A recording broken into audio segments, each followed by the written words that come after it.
میں اللہ رب العزت نے سورہ انبیاء کا ذکر فرمایا۔ اس میں ہمارے موضوع جو ہوں گے وہ 3 موضوع ہوں گے۔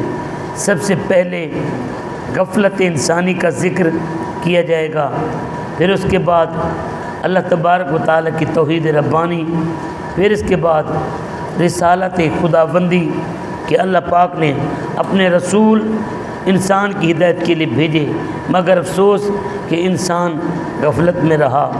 اس کے بعد سورہ انبیاء ہے۔ سورہ انبیاء کے اندر جو موضوع ذکر کیے جائیں گے وہ 6 موضوع ہیں۔ سب سے پہلے قیامت کی ہولناکیاں اللہ پاک نے بیان فرمائیں۔ تخلیق انسانی کے 7 مراحل اس میں بیان کیے کہ انسان اپنی پیدائش سے لے کر موت تک 7 مرحلوں سے گزرتا ہے۔ پھر اس کے بعد مذاہب کے اعتبار سے انسان کی 7 قسمیں بھی اس سورت کے اندر اللہ پاک نے بیان فرمائی ہیں۔ حضرت ابراہیم علیہ نبینا علیہ الصلوۃ والسلام کا اعلان حج بھی اللہ پاک نے بیان فرمایا۔ مومنوں کی 4 نشانیاں اور دیگر احکامات اللہ پاک نے بیان فرمائے۔ سب سے پہلے ہماری گفتگو کا آغاز اللہ رب العزت کے پاک کلام کی سورہ انبیاء کی پہلی آیت سے شروع ہوتا ہے۔ اللہ پاک نے نبی کریم صلی اللہ علیہ وآلہ وسلم کو ہماری ہدایت کے لیے بھیجا، لیکن جس وقت نبی کریم صلی اللہ علیہ وآلہ وسلم آئے تو یہ انسان غفلت میں پڑا ہوا، گمراہی میں پڑا ہوا اس انسان نے میرے نبی کریم صلی اللہ علیہ وآلہ وسلم کے اوپر جو الزام لگائے اور بہتان تراشیاں کی ہیں وہ ذرا سنیے۔ اللہ رب العزت نے نبی کریم صلی اللہ علیہ وسلم کو بھیجا تو گستاخوں نے میرے نبی کے بارے میں سب سے پہلی بات جو کی آیت نمبر 3 کے اندر موجود ہے، انہوں نے یہ کہا کہ حل ھذا الا بشر مثلکم، کہ نبی کریم صلی اللہ علیہ وسلم کو تم کیوں مانتے ہو، وہ تو تمہارے جیسے بشر ہیں۔ اب یہ ایک کفر کی چال ہے، یہ فاقہ کش موت سے ڈرتا نہیں ذرا، روح محمد اس کے بدن سے نکال دو۔ جب میں آپ کو اپنے جیسا سمجھوں گا تو میں کب آپ کی اتباع کروں گا، کب آپ کے پیچھے چلوں گا۔ تو کافروں نے یہ چال چلی، یہودیت نے یہ چال چلی، آج بھی وہی چال چلی جا رہی ہے کہ نبی کریم صلی اللہ علیہ وآلہ وسلم کو کسی نے گاؤں کا چودھری کہہ دیا، کسی نے کہا کہ جناب وہ ایک ڈاکے کی حیثیت رکھتے ہیں، کسی نے کہا بڑے بھائی جیسا مان لو۔ تو یہ ساری کی ساری پلاننگ نبی کریم صلی اللہ علیہ وسلم کی محبت اور عظمت کو دلوں سے نکالنے کے لیے ہے۔ اس کے بعد جو دوسری بات انہوں نے کی کہ وہ آیت نمبر 3 کے اندر موجود ہے، آیت نمبر 4 کے اندر موجود ہے، نبی کریم صلی اللہ علیہ وآلہ وسلم کو انہوں نے جادوگر کہا اور کہنے لگے افتاتون السحر، کہ نبی کریم صلی اللہ علیہ وسلم معاذ اللہ کے جادوگر ہیں۔ پھر اس کے بعد انہوں نے نبی کریم صلی اللہ علیہ وآلہ وسلم کے اوپر اترنے والے قرآن اور وحی کو انہوں نے پریشان خواب کہا کہ جس طرح انسان کا معدہ خراب ہو جاتا ہے، گیسیں جب دماغ کو چڑھتی ہیں تو لوگ آتے ہیں کہ جناب مجھے فلاں چیز نظر آتی ہے، مجھے رات کو ڈر لگتا ہے، اصل میں وہ پیٹ کے افارے اور پیٹ کی خرابی کی وجہ سے وہ ہوتا ہے۔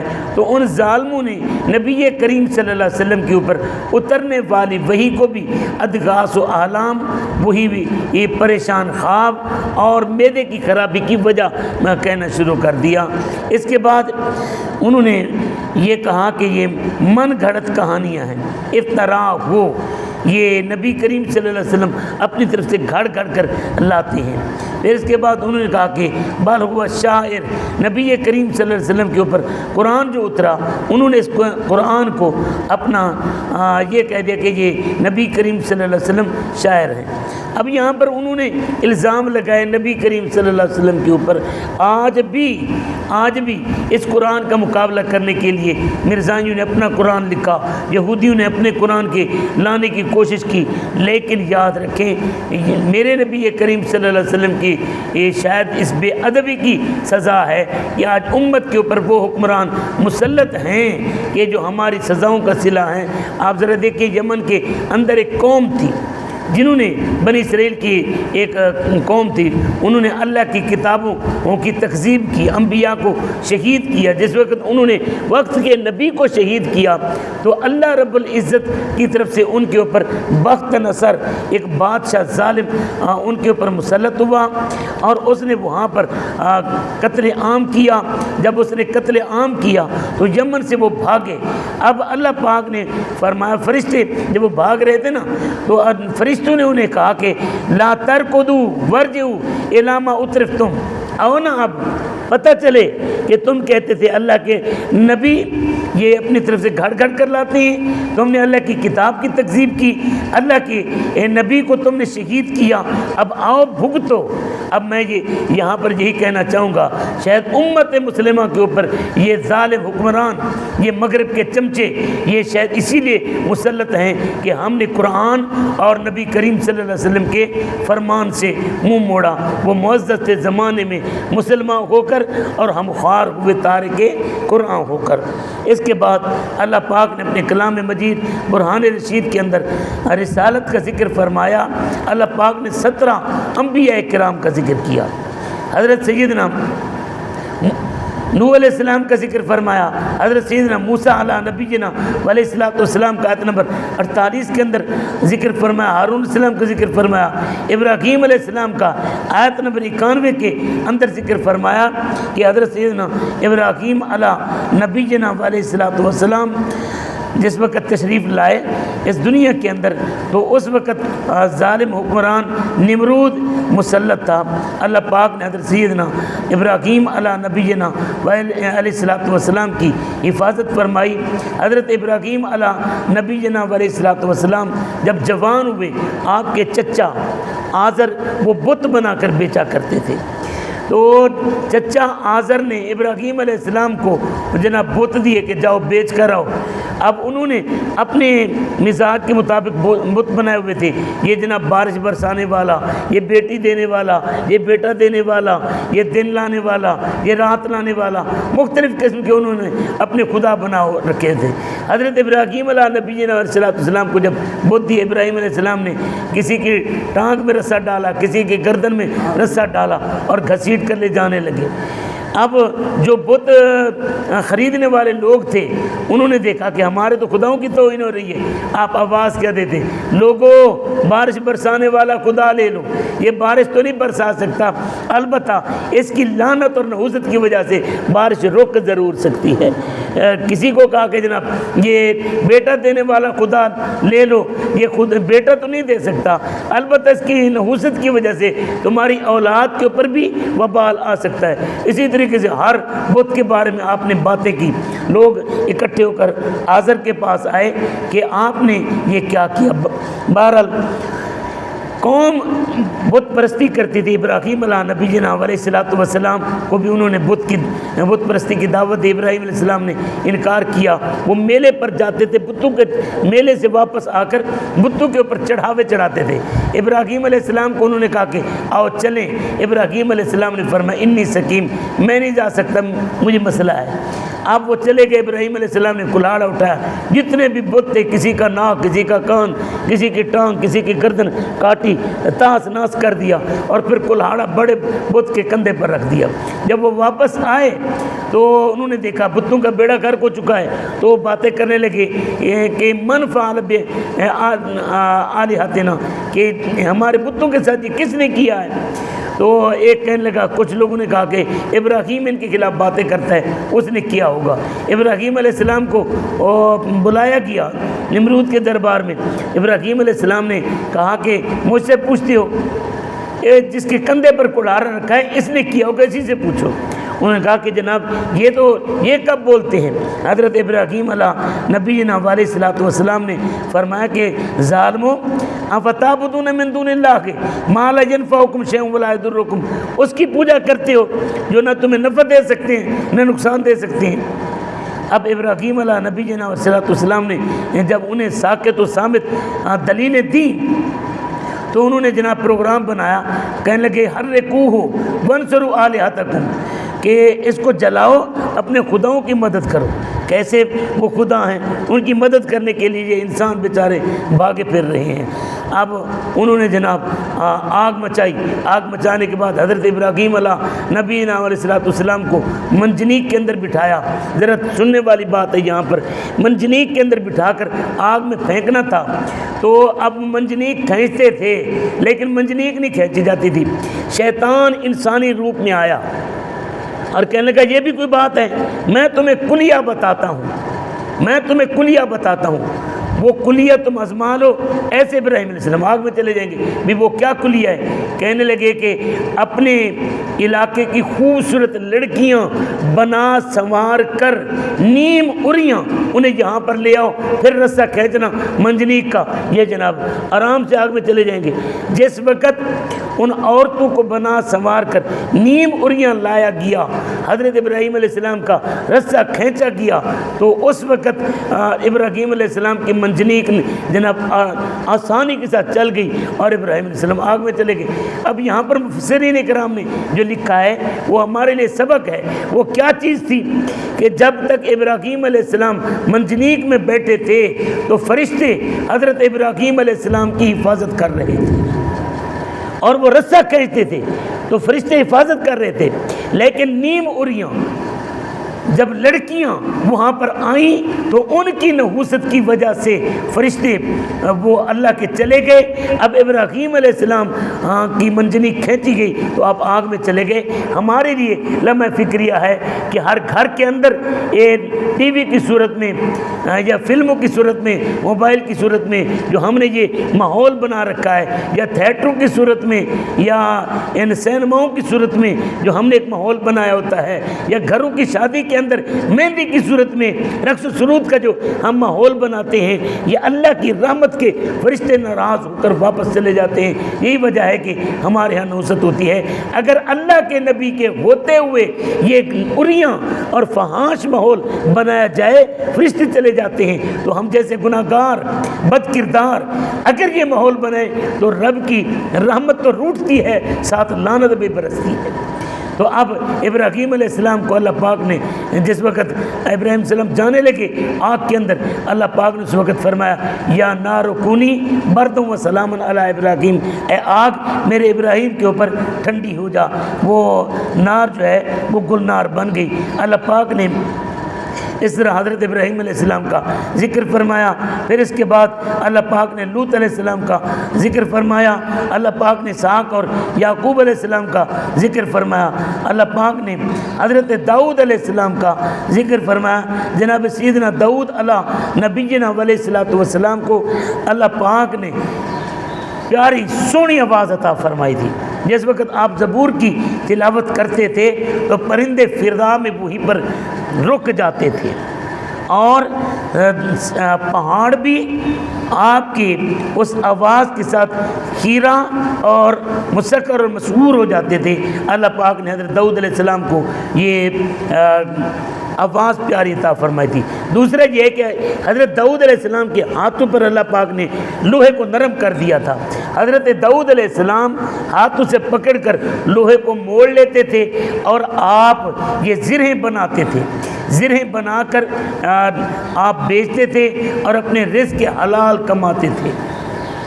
اگر آج یہ کام کریں تو اسے لوہار کہیں گے، اور یہ ہمارا کمیوں کا پیشہ ہے۔ بھائی یہ محنت کرنا، مزدوری کرنا یہ کمیوں کا پیشہ نہیں ہے۔ آج یہ عجیب دور ہے کہ بے حیا کو ہنسی کہتے ہیں اور محنتی کو کمی کہتے ہیں۔ عجب ہمارا ماحول ہے۔ اب حضرات وقار حضرت ابراہیم داؤد علیہ السلام یہ زریں بنا کر بیچتے تھے اور اپنا رزق کے حلال کماتے تھے۔ اس کے بعد جناب سیدنا سلیمان علیہ السلام کا ذکر ہے۔ اللہ پاک نے آپ کو کتاب جن، انسان، ہر طرح کے جانور اور ہوا آپ کے تابع کر رکھی تھی۔ حضرت سلیمان علیہ السلام کا تخت لے کر ہوا چلتی تھی۔ اور ایک واقعہ فقط عرض کر کے آگے چلوں گا۔ حضرت سلیمان علیہ علیہ السلام ایک دفعہ تخت کے اوپر سوار ایک جگہ سے گزرے تو وہاں پر آپ نے ہوا کو حکم دیا میرا تخت نیچے اتار، تخت اتارا، آپ نے ہوا کو حکم دیا تخت لے کر فلاں جگہ تک پہنچو۔ اس علاقے سے حضرت سلیمان علیہ السلام پیدل چلے اور پیدل وہاں سے جب گزر گئے تو پھر جب تخت کے اوپر بیٹھے تو ساتھیوں نے سوال کیا۔ یہ اس واقعے کو حضرت شاہ عبدالحق محدث دہلوی نے مدارج النبوت کے اندر نقل فرمایا ہے، وہاں پر سوال کیا کہ حضرت آج تک کسی علاقے کا آپ نے احترام نہیں فرمایا، اس کی کیا وجہ ہے؟ آپ اس جگہ سے پیدل کیوں گزرے ہیں؟ اس جگہ کا احترام کیوں کیا؟ اس کے اوپر سے کیوں نہیں گزرے؟ آپ نے فرمایا تمہیں نہیں پتا اس جگہ کا مقام کیا ہے، یہ وہ جگہ ہے جہاں نبی آخر زمان نے آنا ہے۔ تو یہ مدینے کا احترام حضرت سلیمان علیہ السلام نے آج سے ہزاروں سال پہلے کیا تھا۔ مدینہ نبی دا ادب دا مقام ہے، مدینے دے والی کو سادہ سلام ہے۔ مدینے دی مٹی یہ ہر شے تو مٹی تو ون پچ انانو تو جناون کے ڈٹھی۔ اس کے بعد جناب سیدنا ایوب علیہ السلام کا ذکر اللہ پاک نے فرمایا کہ اللہ پاک نے ایوب علیہ السلام کا امتحان لیا، آپ کی ساری اولاد انتقال کر گئی، آپ کی ساری جائیداد ختم ہو گئی، ساری دولت ختم ہو گئی، جسم کے اوپر بیماری مسلط ہو گئی، اور یہاں تک کہ آپ کے جسم میں کیڑے پڑ گئے، اور جو کیڑا پڑتا تھا آپ اٹھا کر اپنے بدن پر رکھ دیتے اور کہتے تھے مالک نے تیری غذا یہاں پر لکھی ہے، تو کیوں نیچے گرتا ہے؟ صبر فرمایا، اس لیے ایوب صابر کہا جاتا ہے۔ حضرت ایوب صابر علی نبی علیہ السلام کہا جاتا ہے۔ اب اللہ پاک نے اس کے بعد حضرت ایوب علیہ السلام جب سارا کچھ بیوی بھی چلی گئی، بچے بھی فوت ہو گئے، کچھ بھی نہ رہا، تو اللہ پاک نے کی دربار میں عرض کیا مولا اب کرم نوازی فرما۔ جب ایوب علیہ السلام نے دعا مانگی اللہ پاک نے فرمایا اور خود برجلک اپنے ایڑی زمین پر مارو، چشمہ نکلے گا وہ پیو، یہ بیماری ختم ہو جائے گی، پھر پیو، اللہ پاک اندر کی سارے مسائل ختم کر دے گا۔ اب اس کے بعد ایوب علیہ السلام اللہ پاک کی بارگاہ میں عرض کرنے لگے مولا جب تک میں بیمار تھا تو تیرا دیدار تیری تجلیاں روز ملتی تھی، اب یہ تجلیاں کیوں رک گئیں؟ اللہ پاک نے فرمایا میرے ایوب وہ تکلیفیں، وہ امتحان، وہ صبر بھی تو نہیں ہے نا اب۔ اسے پتہ یہ چلا کہ اللہ پاک کے اگر تجلیوں کو پانا ہے تو اس دنیا سے حتیٰ کہ اس جان سے بھی گزرنا پڑے گا۔ ہمیں اس چیز کا نہ مزہ ہے نہ پتہ ہے۔ اس کے بعد حضرت اسماعیل علیہ السلام کا ذکر ہے، ادریس علیہ السلام کا، ذوالکفل کا ذکر ہے، حضرت زکریا علیہ السلام کا ذکر ہے، حضرت یحییٰ علیہ السلام کا ذکر کرنے کے بعد آخر میں میرے نبی کی شان بیان فرمائی وما ارسلناک الا رحمۃ للعالمین، فرمایا کہ پیارے یہ سارے وراء الورا سب سے اولا و اعلیٰ ہمارا نبی، ہر نبی کی شان اپنے مقام پر، لیکن وہ کسی علاقے کا نبی، کسی قوم کا نبی، کسی وقت کا نبی، کسی شہر کا نبی، پیارے ہم نے آپ کو سب کے لیے رحمت بنا کر بھیجا۔ اچھا یہاں رحمت بمانے راحم کی ہے۔ اب جہاں اپنی شان بیان فرمائی الحمدللہ رب العالمین، خود رب العالمین ٹھہرا اور محبوب کو کیا بنایا وما ارسلناک الا رحمۃ للعالمین، محبوب کو خود رب العالمین، محبوب رحمۃ للعالمین۔ مثال بغیر کسی تمثیل کی باپ تربیت کرتا ہے اور ماں رحم فرماتی ہے، ماں کیا کرتی ہے؟ رحم فرماتی ہے۔ اب یہاں پر تربیت میں سختی ضروری ہوتی ہے اور ماں کی رحمت ضروری ہوتی ہے، اسی لیے رب العالمین خود بنا اور محبوب کو رحمت للعالمین بنا۔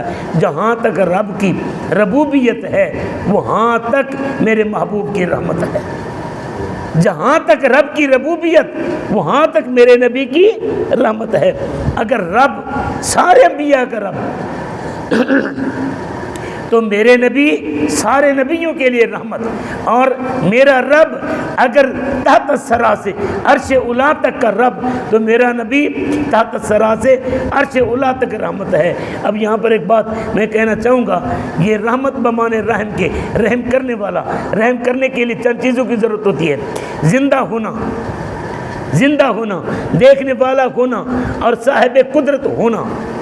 صاحب قدرت ہونا، یعنی سب سے پہلی بات یہ ہے کہ جس نے رحم کرنا ہے وہ زندہ ہو، دوسری بات یہ ہے وہ مجبور کو جس کے اوپر رحم کرنا ہے اسے دیکھ بھی رہا ہو، تیسری بات یہ ہے کہ رحم تب ہوگا کوئی کر سکے گا اگر اس کے پاس قدرت ہو کہ جناب یہ مظلوم ہے، اس کو میں ظلم سے بچا لوں، یہ بھوکا ہے میں اسے کھانا کھلا لوں، یہ پیاسا ہے میں اسے پانی پلا دوں۔ اگر وہ بے بس وہ کچھ کر نہ سکے تو پھر رحم کیسا؟ تو تینوں چیزیں یہ رحمت کے لیے ضروری ہیں، رحم کے لیے ضروری ہے، زندہ ہونا، دیکھنا، جاننا اور پھر صاحب قدرت ہونا۔ اس سے پتہ یہ چلا کہ رب کا کلام سچا، رب کا قرآن سچا، میرے نبی کی شان بھی سچی، اس لیے نبی کریم صلی اللہ علیہ وسلم کیا ہے؟ پہلو کے لیے بھی رحمت، اب والوں کے لیے بھی رحمت اور آنے والوں کے لیے بھی رحمت۔ کوئی مثل نہ ڈھولن دی، چپ کر مہر علی اسے جانیو بولن دی۔ پھر اس کے بعد اللہ پاک نے اپنی توحید کا ذکر فرمایا۔ مالک الملک نے اپنے کلام مجید کے اندر توحید کا ذکر فرمایا کہ میں واحد لا شریک ہوں، میرا کوئی شریک نہیں۔ آسمان کی بلندیاں دیکھو، زمین کی گہرائیاں دیکھو اور سمندر کو دیکھو، دن رات کو چلتے پھرتے دیکھو۔ اللہ پاک اپنی نشانیاں بیان کرنے کے بعد پھر میرے مالک الملک نے اپنی عبادت کا ذکر فرمایا الہکم الہ واحد۔ یہ ساری نشانیاں دیکھنے کے بعد نتیجہ تمہیں یہ ملے گا کہ تمہارا معبود فقط ایک ہی ہے، جس کو کیا کہتے ہیں؟ اللہ کہتے ہیں۔ کیا کہتے ہیں؟ اللہ۔ کیا کہتے ہیں؟ اللہ۔ ٹھیک ہے نا؟ اللہ۔ اب جب موقع آئے گا میں اللہ کا معنی بتاؤں گا، 7 معنی صاحب تفسیر بیضاوی نے نقل فرمائے، اس کے اندر بڑی گہرائی ہے۔ اب واحد لا شریک کون ہے؟ اللہ۔ کون ہے؟ اللہ۔ اس کے بعد سورہ حج کے اندر اللہ رب العزت نے اپنے پیارے کلام کے اندر مالک الملک نے 6 موضوع بیان فرمائے۔ سب سے پہلے قیامت کی ہولناکیاں اللہ پاک نے کلام مجید کے اندر بیان فرمائیں۔ کلام مجید میں قیامت کی ہولناکیاں بیان کرنے کے دوران یہ فرمایا یوم ترونہا تذہل کل مرضعۃ عما ارضعت وتضع کل ذات حمل حملہا۔ یہاں پر یہ آتا ہے جب قیامت آئے گی نا تمہیں سمجھ نہیں ہے، تم گناہوں میں پڑے ہوئے ہو، تم دولت میں پڑے ہوئے ہو، تم اولاد کی خاطر، تم مہمانوں کی خاطر، تم اپنے بیوی کی خاطر، اپنے بچوں کی خاطر تم رب کو بھلا دیتے ہو، رب کی نماز کو چھوڑ دیتے ہو، بندوں کی خاطر تم کر جاتے ہو، پیسے کی خاطر کر جاتے ہو، سکون اور آرام کی خاطر کر جاتے ہو۔ اللہ فرماتا ہے جب قیامت آئے گی پتہ چلے گا کیسے ہوگا۔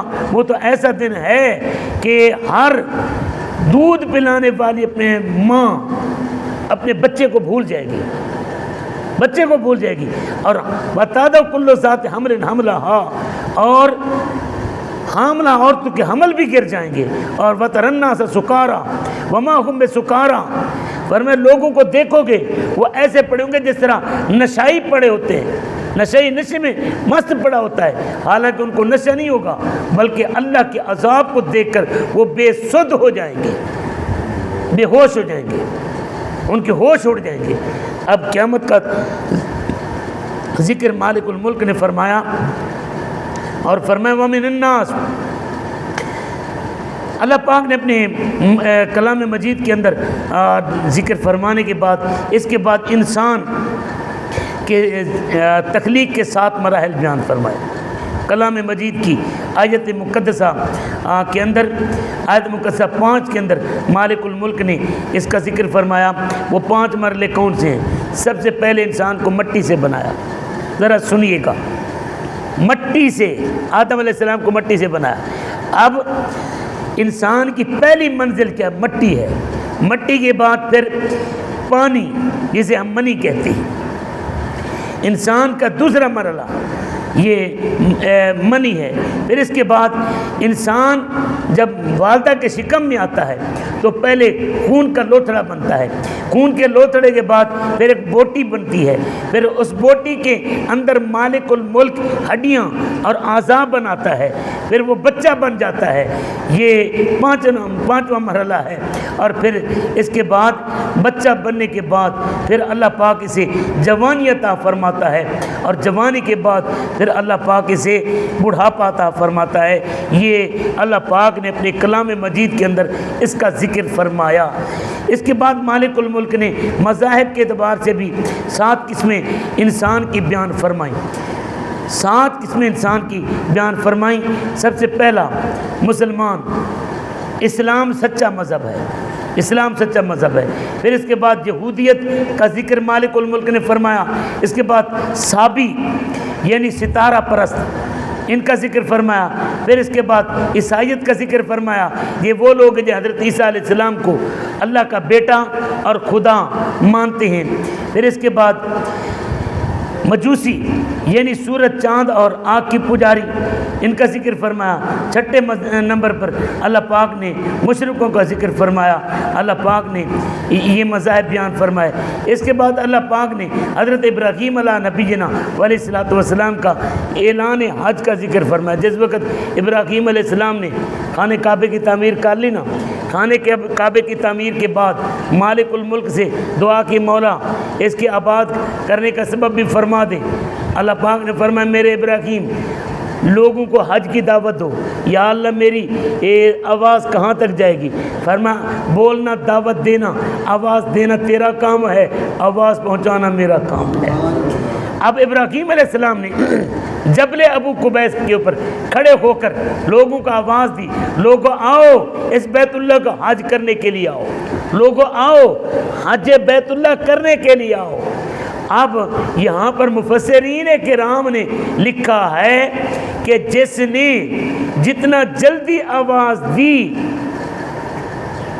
وہ اپنے والد کی پشت میں تھا، یا دادا کی پشت میں تھا، یا پردادا کی پشت میں تھا، یا عالم ارواح میں تھا، یا والدہ کے شکم میں تھا، اس نے وہاں پر ابراہیم علیہ السلام کی آواز سنی، ابراہیم علیہ السلام کی آواز سنی۔ اور پھر جس نے لبیک کہا وہ حج کے لیے ضرور جائے گا۔ جس نے ماں کے شکم میں، عالم ارواح میں، باپ کی پشت میں ابراہیم علیہ السلام کی آواز کو سنا اور لبیک کہا وہ حج کے لیے ضرور جائے گا، اور جتنے مرتبہ کہا اتنے مرتبہ جائے گا، اتنے مرتبہ جائے گا۔ یہ ابراہیم علیہ السلام کی اس پکار کا یہ پکار کی برکت ہے۔ پھر اس کے بعد اللہ پاک نے 4 نشانیاں مومنوں کی بیان فرمائی۔ مومن ظالم نہیں ہوتا، بے خوف نہیں ہوتا، بلکہ مومن اللہ کا ڈر رکھنے والا ہوتا ہے۔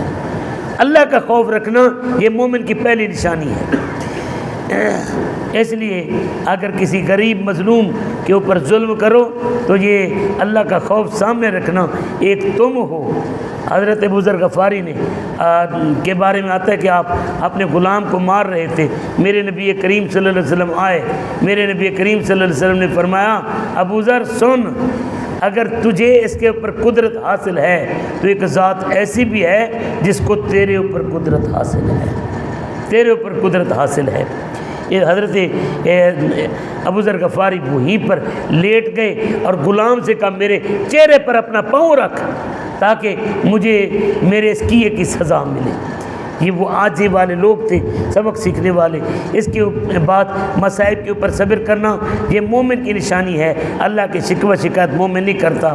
مومن کی نشانی تیسری یہ ہے کہ نماز کی پابندی کرتا ہے۔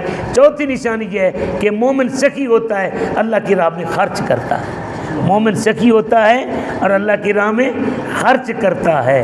مومن سخی ہوتا ہے، اللہ کی راہ میں خرچ کرتا ہے۔ اس کے بعد اللہ پاک نے اپنے کلام مجید برہان رشید کے اندر چند احکام اپنے نازل فرمائے۔ سب سے پہلے اللہ پاک نے اس حج کی